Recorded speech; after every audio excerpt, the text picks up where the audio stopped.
दाग तीसरी किस्त। सुर्ख रंग के चोली घाघरा में मलबूस पैनू बेड पे कुछ इस अंदाज बैठी हुई थी जैसे मशीन पे कपड़े सिलाई करते ख्वातीन टांका दुरुस्त करने को कमर दोहरी किए गर्दन मुकम्मल झुका लेती है। इसने कुछ ऐसे घूंघट निकाल रखा था कि पूरे जिस्म पे सवाई इसकी भारी भरकम दोपट्टे के कुछ दिखाई ना दे पा रहा था। वो सर जेकाए दर्द और नींद की मारी आगे पीछे यूं हिचकोले खा रही थी जैसे कि मस्जिद में बैठे बच्चे बेदिली से जोर जोर से तिलावत करते सबक याद करते हुए आगे पीछे झूल रहे होते। पैनू के इस तरह झूलने और आगे पीछे हरकत करने से इसके दोपट्टे पे कढ़ाई शुदा तरह तरह की बैल बोटियां 100 वॉट के पीले बल्ब की रोशनी में झिलमिल करती हुई तरह तरह के रंग मुनकिस कर रही थी, जबकि इसके जिस्म से फूटती भीनी भीनी खुशबू से पूरा बेड मुअत्तर हो रहा था। सांस की नाली से गुजार कर फेफड़ों की गहराई तक उतारा। हर एक इंसानी जिस्म की अपनी अपनी ही तरतीब होती है। कुछ जिस्म ऐसे होते हैं कि हल्का सा पसीना आने पे भी वो ऐसी नागवार बो खारिज करते हैं कि दूसरा इंसान झुंझला जाता है। कुछ जिस्म ऐसे होते हैं कि वो अगर पसीने में भी नहाए हों उनसे बो नहीं आती, बल्कि इस पसीने में भी कुछ ऐसी अजब महक होती है कि दूसरा बंदा मसरूर रहता है। दुल्हन बनी पैनू के जिस्म की खुशबू कैसी थी मालूम न था, क्योंकि इसने तब्बत पाउडर लगा रखा था, लेकिन महंगे तरीन तब्बत पाउडर पैनू के जिस्म से मिस होकर उसके कुनवारे जिस्म में समाकर आज एक अनोखी महक दे रहा था। अगर नूरा माहिर इतरियात होता तो आज तब्बत पाउडर और पैनू के पसीने को मिलाकर एक नई खुशबू ईजाद कर चुका होता और इस खुशबू के चारों जानिब चर्चे होते। अचानक नौरे का मन मचल गया। इसके अंदर ख्वाहिश उभरी कि वो झिलमिल करते दोपट्टे को छू ले और उसके सारे रंग अपने हाथों में उतार ले। इसने बेसाख्ता दुल्हन बनी पैनू के दोपट्टे के प्लो को छुआ और हल्का सा दबाया तो दोपट्टे पे लगे गोटे और सल्लमा सितारे इसे अपने हाथों में छेबत्ती हुए महसूस हुए। वो हैरान हुआ और अपना हाथ पीछे खींचकर सोचने लगा कि दुल्हन को ऐसा दोपट्टा क्यों दिया जाता है जिसे हाथ लगाकर छूना आ महसूस करना भी हाथों आ चेहरे पे खराशिन डाल दे। दुल्हन को तो ऐसा लिबास पहनाना चाहिए जिसमें इसका नर्म बदन मजीद नर्म दुखे और हाथ इसके लिबास से फिसलने लगे। फिर वो ये सोचकर दिल ही दिल में मुस्कुराने लगा कि दुल्हन बमिसल फूल के होती है और ये गोल्डन सिल्वर की तारों से बना दोपट्टा उनका कांटों की तरह ही होता है जो फूल की हिफाजत पे ममूर होते हैं। वो ये मिसाल सोचकर खुद ही खुद खिलखिलाकर हंस पड़ा और सोचने लगा कि ऐसे ही कब तलक खामोश बैठा रहूंगा।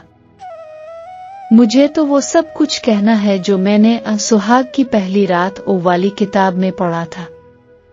20 सफ़हात पे मुश्तमिल ये किताब इसे एक दोस्त ने ही तोहफे में दी थी और उसके दोस्त ने ये यकीन दहानी कराई थी कि इस किताब के मुताबिक अगर सुहाग रात गुजारोगे तो तुम्हारी होने वाली बीवी सारी जिंदगी तुम्हारे गिन गाएगी। नूरा ख्यालों ही ख्यालों में उन डायलॉग्स की रिहर्सल करने लगा जो इसने अगले लम्हा पैनू से कहने थे। इसने गला खंगारा और सारी हिम्मत मुजतमा करके अपना मुंह खोला था कि इतनी देर में इस जोर से दरवाजे पे दस्तक हुई जैसे बाहर जलजला आ गया। बाहर से बड़ी इपाहे साजिदा की हांपत्ती हुई आवाज आई, नौरे ओ नौरे, जल्दी कर बाहर आ, हाय न जाने बेचारी अम्मा को क्या हो गया है। अम्मा बेहोश हो गई। नौरे ने ये सुना तो इसके हवास जाते रहे। वो दुल्हन बनी पैनू को वहीं छोड़ता कुंडी खोलकर बाहर को लपका जहां अम्मा सहन के बीच बिछी चारपाई पे हाथ पांव फैलाए चित लेटी हुई थी और उसके गिर्द सहन में सुवी सभी लोगों का झमघट्टा लगा हुआ था। छोटी इपाहे माजिदा पास बैठी अम्मा के हाथ मिल रही थी और पाइंती में खड़ी साजिदा अम्मा के पांव के तलवे मसल रही थी। नूरा जाते ही अम्मा के चेहरे पे झक कर आवाजें देने लगा, अम्मा आंखें खोलो अम्मा, क्या हो गया अम्मा। जबकि अम्मा आंखें मीची यूं बेहाल थी जैसे अदम सुधार चुकी हो। नौरे की फूफो शहद में पानी मिलाकर ले आई और अम्मा का मुंह खोलकर चम्मच से पानी डालने की कोशिश करने लगी, लेकिन अम्मा ने अपना मुंह कुछ ऐसे भीड़ रखा था कि बुतेसी में से चम्मच अंदर न जा सकी और शहद मिला पानी मुंह से बहकर चेहरे से होता गर्दन में जज्ब होने लगा। ये सूरत-ए-हाल तो सबके लिए और भी परेशान कुन साबित हुई। नौरे ने अपना कान अम्मा के सीने पे रखा और धड़कन सुनने की कोशिश की तो पता चला कि दिल तो अमूमी रफ्तार के मुताबिक ही धड़क रहा है, लेकिन अम्मा के तेवर देखकर तो यही लग रहा था कि जैसे दिल का दौरा पड़ चुका हो। खैर काफी देर अम्मा के हाथ पांव मिलने और बार बार पुकारने के बाद जाकर अम्मा की आवाज निकली, नूरा किधर है? नौरे मेरे बच्चे किधर है? तो अम्मा की आवाज पे नूरा भराई आवाज में अम्मा का हाथ पकड़कर बोला, अम्मा मैं तेरे पास हूँ। क्या हो गया अम्मा, कुछ बोलो ना। अम्मा ने आहिस्ता से आंखें खोली और गुल्लुगीर लहजे में कहने लगी, ओ नौरे मेरे बच्चे, तेरी माँ अब कुछ देर की ही मेहमान है। मेरे बच्चे तो कहीं ना जाना, बस मेरे पास बैठा रहे, वरना मैं मर जाऊंगी। नूरा मोहब्बत और अकीदत से अम्मा का माथा चूम कर बोला, मेरी प्यारी अम्मा मैं तेरे पास हूँ तो फिक्र क्यों करती है? बस तो परेशान ना हो, मैं कहीं नहीं जा रहा हूँ। इतने में फूफो दोबारा वारिद हुई। अब की इसके हाथ में दूध का गिलास और सर दर्द की तलवार मार का गोली थी। नौरे ने अम्मा को सहारा देकर बैठा और बड़ी इपाहे ने फूफो के हाथ से दूध का गिलास पकड़ लिया। इसने अम्मा को गोली खिलाई और फिर इसे गिलास से दूध पिलाने लगी। पास खड़ी फूफो नौरे की अम्मा का बगौर जायजा ले रही थी। गो की पेवे के बारे यही मशहूर होता कि वो बहुत पेपे कटन होती हैं, बहुत लगाई बुझाई करती हैं, लेकिन नौरे की फूफो बहुत सादा मिजाज और अल्लाह वाली थी। अभी उन लम्हों में नौरे की अम्मा को देखकर इसे कहीं से भी ना लग रहा था कि इसको कुछ बीमारी है। वो नौरे की अम्मा का बगौर जायजा ले रही थी कि फिर इसे माजी का एक वाकया याद आ गया। ऐसी ही एक रात थी जब नौरे की अम्मा दुल्हन बनी कमरे में बैठी थी, जबकि नौरे की दादी को मिर्गी का दौरा पड़ गया था। वो कच्चे सहन में गिरकर फिरकी की तरह फिर रही थी और उसकी लेटनियां करने से मिट्टी का तूफान उठने लगा था। मुंह से थोक बहाती वो अजीब और गरीब आवाजें निकाल रही थी। सारे घर वाले परेशान हो गए थे और नौरे का अब्बा अपनी बेगम यानी नौरे की अम्मा को छोड़कर सारी रात अपनी अम्मा यानी नौरे की दादी के सरहाने बैठा रहा था। फूफो को यूं लग रहा था कि एक दफा फिर वही तारीख दोहराई जा रही थी। घरे मेहमान और नौरे की दोनों बहनें कुछ देर तो अम्मा के इर्द गिर्द खड़े रहे, लेकिन फिर दोबारा अपने बिस्तर पे जाकर खर्राटे लेने लगे थे। लेकिन नूरा और उसकी फूफो नौरे की अम्मा के पास ही बैठे थे।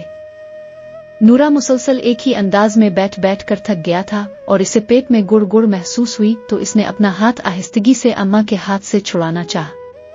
नूरा अम्मा का हाथ छोड़कर उठने लगा तो वो तड़प गई, ओ नौरे मुझे छोड़कर ना जा पत्थर, तेरी अम्मा मर जाएगी। नूरा मगमूम लहजे में बोला, अम्मा मेरे पेट में दर्द है, मैं लेट्रीन तक जा रहा हूँ, वापस तेरे पास ही आऊंगा।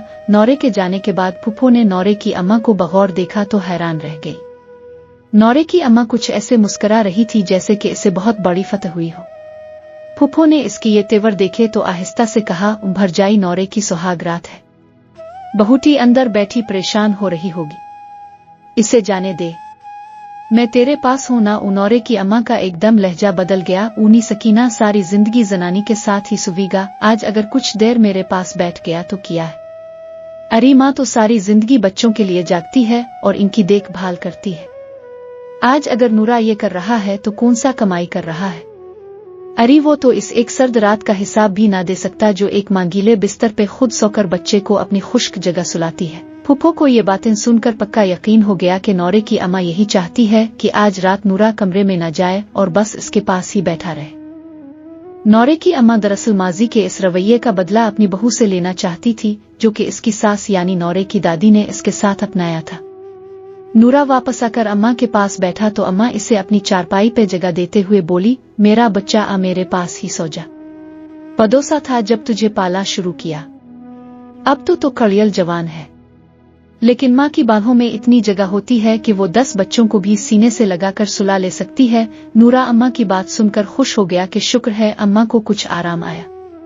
वो दूल्हे वाले कपड़े पहने हुए हाथ में उगाना बांधे जूते उतार कर अम्मा के पास लेट गया और अम्मा ने इसका बाजू अपने सीने पे रख कर अपना सर नौरे के कंधे से लगा दिया। फूफो ये मंजर देखकर दिल ही दिल में नौरे की अम्मा को लान तान करती अपनी चारपाई पे जा लेटी और दूर से दोनों माँ बेटे को देखने लगी।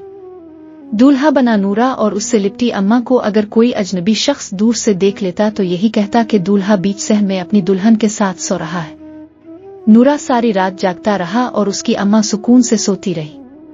सुबह की अजान हो चुकी थी और हल्की हल्की पौह फूटने लगी तो नौरे ने अपनी अम्मा को प्यार भरा बोसा दिया। इस पे कंबल दुरुस्त किया और आहिस्तगी से उठकर अपने कमरे की राली जहां पे पैनू दुल्हन का जोड़ा पहने बेड पे मुंह दूसरी जानिब किए लेटी हुई थी।